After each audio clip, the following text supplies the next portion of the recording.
Olá pessoal, tudo bem? Vamos dar continuidade à nossa aula, agora não com teoria mais. A gente vai trazer a teoria de uma forma conjugada das questões, né? Vamos ter esse bloco específico para resolver as questões de concurso público.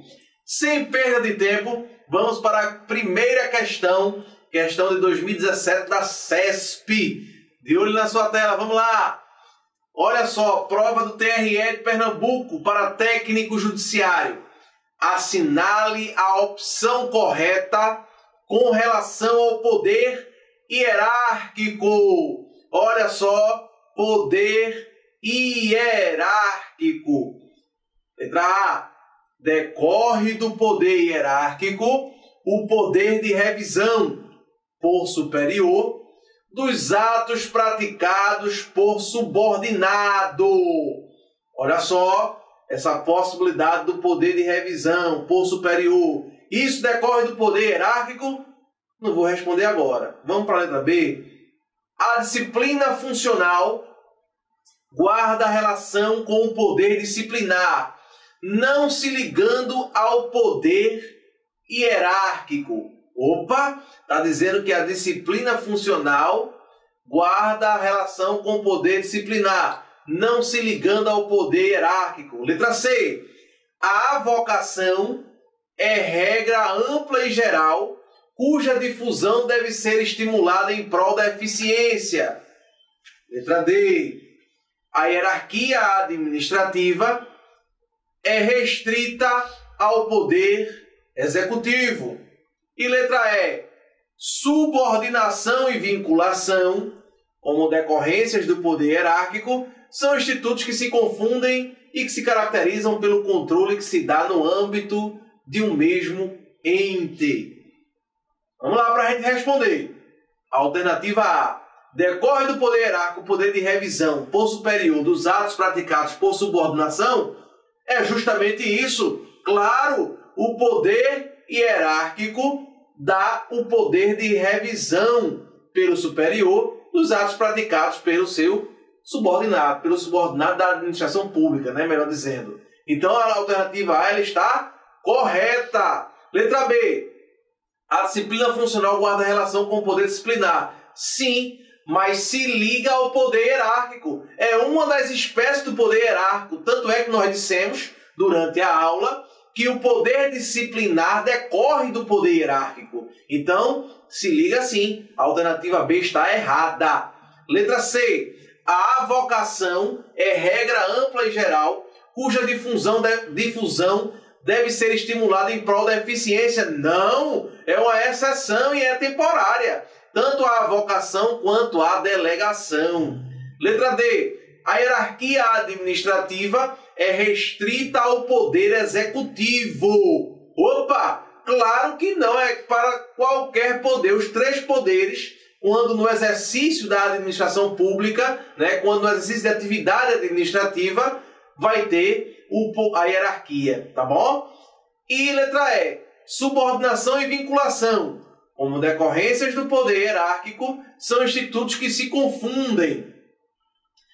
E que se caracterizam pelo controle que se dá no âmbito de um mesmo ente. Subordinação, sim. Subordinação e hierarquia se confundem, mas vinculação não. Vinculação é outra coisa. Vinculação é controle. Vinculação é tutela, tá bom? Então não se confunde subordinação e vinculação. Vamos para a segunda questão. Também da CESP, a prova de analista do TRE. Olha só o que trouxe a CESP nessa questão. Determinada agência reguladora, atuando em sua esfera de atribuições, editou o ato normativo de apurada complexidade técnica, com vistas a elucidar conceitos legais e regular determinado segmento de atividades consideradas estratégicas e de interesse público. Nessa situação hipotética, a atuação da agência configurou exercício do poder, letra A, de polícia, letra B, regulamentar, letra C, discricionário, letra D, disciplinar e letra E, hierárquico. Olha o que diz o enunciado.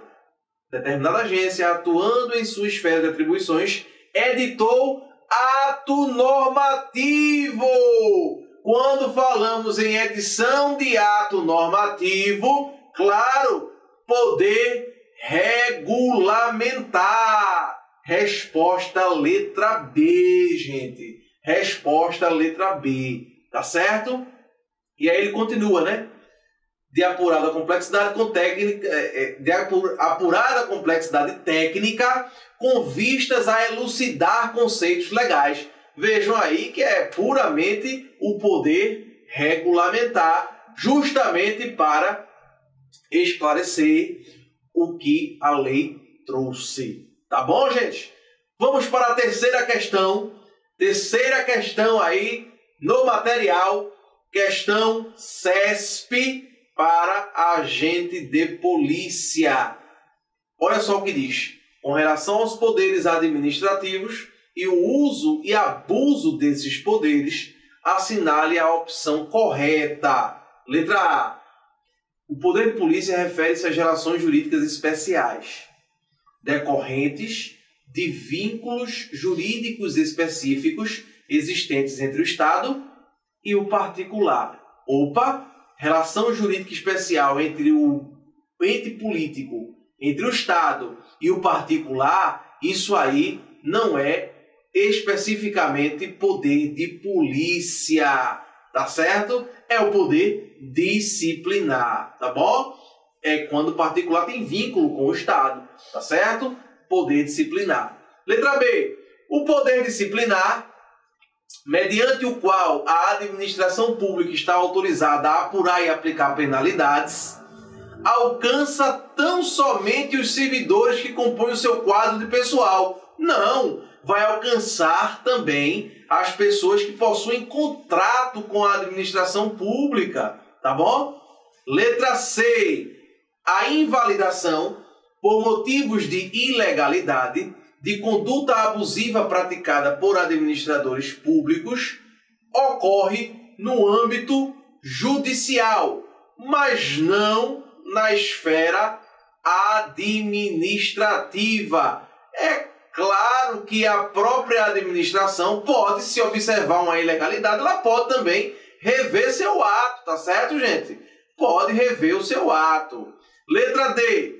Poder regulamentar é a competência atribuída às entidades administrativas para a edição de normas técnicas de caráter normativo, sim. Executivo, sim. Judicante, não. Judicante, não. Tá errado, tá errado. E letra E. Insere-se no âmbito do poder hierárquico a prerrogativa que os agentes públicos possuem de rever os atos praticados pelos subordinados para anulá-los, quando estes forem considerados ilegais, ou revogá-los por conveniência e oportunidade nos termos da legislação respectiva. É justamente isso. Letra E. Terceira questão. Gabarite aí. Resposta letra E. Vamos para a próxima. Olha só. Uma questão do IDIB, Prefeitura de Nova Gama, Fiscal de Tributos. Segundo o que é usualmente definido nas legislações municipais acerca do poder de polícia municipal, que atua na área da polícia de costumes, da segurança e da ordem pública, é expressamente proibido perturbar o sossego público com ruídos ou sons excessivos evitáveis, tais como, exceto, veja, sirenes de viaturas de corpo de bombeiro, ambulâncias, polícia e outras atividades estatais ou privadas em serviço. Vocês acham que esse ruído ele pode ser colocado em via pública, mesmo nas hipóteses em que você esteja em horário noturno? Letra A, para mim, está ok. Vamos ver as outras, né? Letra B. De motores de explosão desprovidos de silenciosos ou com estes em mau estado de funcionamento. O cara tem uma moto e aí faz barulho o tempo todo. Claro que vai perturbar o sossego público, né, gente? E aí pode incidir o poder de polícia, né? Não é uma exceção. Não é uma exceção. Letra B está errada. Letra C.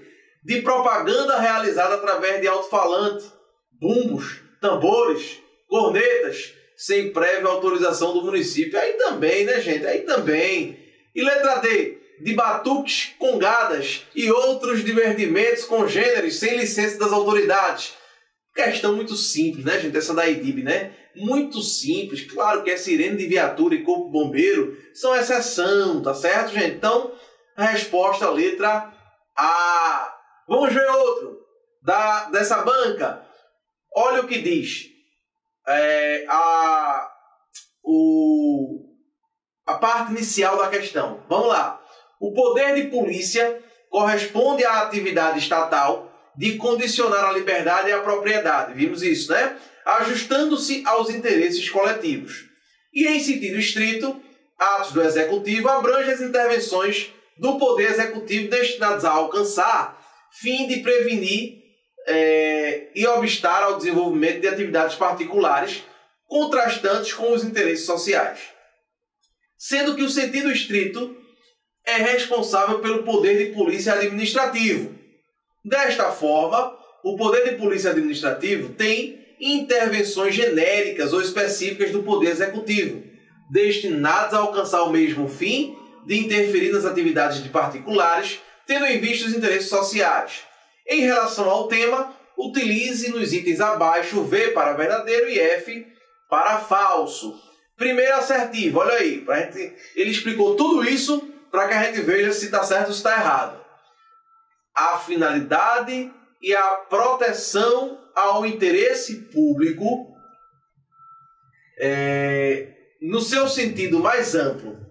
Nesse interesse superior da comunidade entram não só os valores materiais, como também o patrimônio moral e espiritual do povo, expresso do poder de polícia da administração para a contenção de atividades particulares, antissociais ou prejudiciais à segurança nacional. Isso é justamente o poder de polícia, em outras palavras, né? Então isso aí claramente está certo, tá bom? Próxima assertiva. Temos a atuação da Polícia Administrativa Municipal nas seguintes áreas: construções, sanitária, logradouros públicos, pesos e medidas, meio ambiente, atividades urbanas, costumes, mortuária, entre outras. Sim, claro, tudo isso faz parte de um conjunto do poder de polícia, tá bom? Onde haverá limitações ao exercício de direitos ou de propriedade, tá certo? Agora, com uma pequena e peculiar situação. Quando nós estamos diante da outra alternativa, a última alternativa, veja bem, das garantias individuais referida na Constituição Federal de 88, citamos o direito à propriedade como um dos que não sofrem nenhuma restrição diante do poder de polícia municipal. A própria Constituição traz limitações. Então, vejam que essa última alternativa, ela está errada. Portanto, nós temos a primeira certa, a segunda certa e a última falsa. VVF. Resposta alternativa, letra C. Tá certo? C. Vamos para uma da IBFC. Técnico judiciário do Tribunal de Justiça do Estado de Pernambuco. Disso é conhecido que a administração pública goza de poder de polícia quando do desempenho de suas atividades em prol do bem comum. Sobre o tema, assinale a alternativa que contém a proposição acertada sobre o conceito de poder de polícia. Vamos lá! Atividade que expressa em atos normativos ou concretos, com fundamento na supremacia geral e na forma da lei, condicionando a liberdade e a propriedade dos indivíduos mediante ações fiscalizadoras, repressivas ou até mesmo preventivas. Tá certo, né? Certíssimo, tá redondo com o que nós vimos aqui. É justamente isso o conceito de poder de polícia. Tá bom, gente? Vamos para o B. Ato de característica estritamente discricionária. Em regra é discricionária, né? Que tem por objetivo limitar a atuação do particular que se mostre prejudicial ao convívio social. Qual é o erro aí? Estritamente discricionária. Não, não só é discricionária. Não só é. A regra é. Mas nós temos também hipótese do poder de polícia vinculado, tá bom? C. Atuação inerente ao Estado que impõe coercitivamente aos particulares o dever de fazer algo, a fim de que seus atos se mostrem como comportamentos alinhados aos interesses sociais, mesmo na existência de lei. Não, na existência de lei não vai poder, né, gente? Todo ato administrativo tem que ser de acordo com a lei. Então tem que ter lei. Letra D.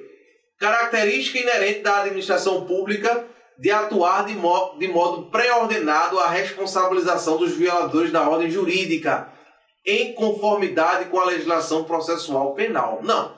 Em conformidade com a legislação processual penal, não. Se ele estiver cometendo um crime, vai responder pelo crime. Aí sim vai ser de acordo com a legislação processual penal, tá bom, gente? Mas, obviamente, se não for questão de crime, for só a questão da regulamentação do direito de liberdade ou da propriedade, vai ser só a questão administrativa. Ele vai receber uma sanção administrativa.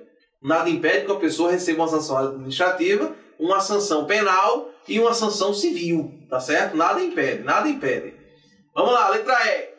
Poder de caráter unicamente positivo, em que a administração exige um ato de fazer, né? Ou seja, ativo, em nítida consonância com o conceito de serviço público. Não. O poder de polícia tanto pode ser negativo como positivo, tá certo? Tanto tem o viés negativo, quando você está muito mais na situação fiscalizatória, preventiva, do que propriamente uma ação positiva, tá bom? Quando existe a sanção, nós temos uma ação positiva.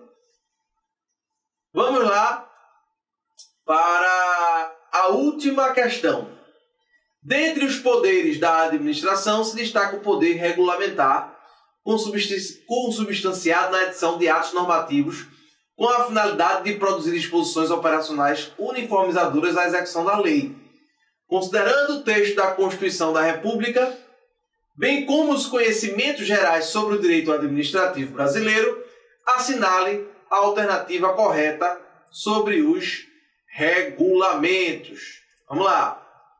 É possível a emissão de um decreto que objetive a extinção de órgão público, evitando assim o aumento de despesas públicas. É o chamado decreto autônomo, né? Então, quando nós estamos diante do decreto autônomo, logicamente que só é possível em duas hipóteses que nós vimos, tá certo? O decreto autônomo só é possível em duas hipóteses. No caso de organização administrativa, desde que não haja aumento aí das despesas, tá certo? E que não seja para a questão de criação ou extinção de órgãos, tá bom? E também nós temos a possibilidade do que nós chamamos de decreto autônomo, se obviamente, olha, é importante você saber que a regra não é o decreto autônomo. A regra é justamente o decreto executivo. O decreto executivo é que é a regra, tá certo? Aí vamos lá. Essa alternativa A está falando do decreto autônomo. Fala em extinção de órgão público. Extinção de órgão público só por lei. Não pode o decreto autônomo. Então a letra A está errada. Letra B está errada. Letra B. A emissão de decretos é um ato privativo do presidente da República. A emissão de decreto, de fato, é um ato privativo do presidente da República. Sim, claro que é. Vejam, quando a gente fala em decreto autônomo, que é o caso dessa questão, né? Essa questão traz uma hipótese específica do chamado decreto autônomo. Quando a gente fala de decreto autônomo, a gente tem que compreender o seguinte: os decretos autônomos, não existe lei prévia, ele não vai regulamentar uma lei, tá certo? Esse decreto autônomo, ele vai inovar na ordem jurídica. E aí é onde está a grande questão, a grande polêmica desses decretos autônomos. Porque justamente tem gente que diz que não pode. Tem gente que diz que não pode. O decreto autônomo, ele está consagrado na Constituição Federal. O artigo 84 da Constituição Federal, ele traz as duas hipóteses. A primeira eu já falei, né? Quando for para a organização e funcionamento da própria administração pública federal. Desde que não implique aumento de despesa e também não seja para criar ou extinguir um órgão público. E a segunda hipótese é no caso de extinção de funções ou cargos públicos. Aí pode extinguir as funções ou os cargos se eles estiverem vagos, tá certo? Isso é o que diz o artigo 84 da Constituição Federal. Então, nessa hipótese do artigo 84 da Constituição Federal, estamos diante justamente aí dos chamados decretos autônomos. Não precisa de lei para poder você regulamentar esses decretos, tá certo? Para poder você expedir esses decretos, não precisa de lei. É uma exceção à regra. Aqui o presidente da República vai estar inovando. E é competência privativa do presidente, tá, gente? Está lá expresso no artigo 84. É competência privativa do presidente a expedição desses decretos. Tá bom? Então vamos lá. Letra B. A emissão de decretos é um ato privativo do presidente da República? Sim, é um ato privativo. Letra C. O decreto serve para extinguir cargos públicos, mesmo quando preenchidos? Não. Letra C está errado. Letra D. Os decretos devem ser expedidos quando não existir lei tratando sobre o tema específico vinculado à administração pública? Não. Só pode ser expedido naquelas duas hipóteses que nós vimos. Somente nessas duas. E letra E. É possível a expedição de decreto criando medida cautelar patrimonial em âmbito processual penal? Claro que não. Nada a ver, gente. Nada a ver. Tudo errado. Tá certo? Quer dizer, tudo errado não. Tem uma certa, que é a alternativa B. A alternativa B está redonda. As outras estão erradas. Tá bom, gente? Então assim a gente conclui essa parte de poderes administrativos. Lembrando que é importantíssimo conhecer e saber os 5 poderes. E para finalizar os 5 poderes, eu vou fazer uma revisão geral agora, de olho na sua tela, para a revisão geral dessa aula de poderes administrativos. Veja aí na sua tela. São 5 poderes. Na verdade, 6, porque o primeiro se subdivide em poder vinculado e discricionário, né? Então vamos lá. Poder vinculado é aquele que obedece à lei, tem a obrigação de agir, não é possível a omissão do poder do agente público, tá certo? Já o poder discricionário tem mais liberdade de ação, pode agir de acordo com a conveniência e com a oportunidade. Poder hierárquico é aquele poder superior, é aquele poder de escalonamento, fiscaliza, controla, pode até conceder ou dar sanção a uma pessoa. E aí, nesse ponto específico da sanção, nós temos o poder disciplinar, que decorre do poder hierárquico. O poder disciplinar é aquele que vai dar sanção, pune os servidores, não só os servidores públicos, mas qualquer pessoa que tenha relação com a administração pública. Trata justamente das infrações administrativas. O poder regulamentar cria normas. Poder regulamentar cria normas. Em regra, nós temos o regulamento executivo, né? Em regra, o regulamento executivo. No entanto, é possível no nosso direito chamado regulamento autônomo, de acordo com o artigo 84, inciso 6. Para finalizar, o poder de polícia é aquele que possibilita a restrição a direitos ou a propriedade. O conceito está no Código Tributário Nacional. O grande objetivo do poder de polícia é beneficiar a própria coletividade. Tá bom, gente? Então a gente fecha aí poderes administrativos. E aí fica o meu abraço e até a próxima. Tchau, gente!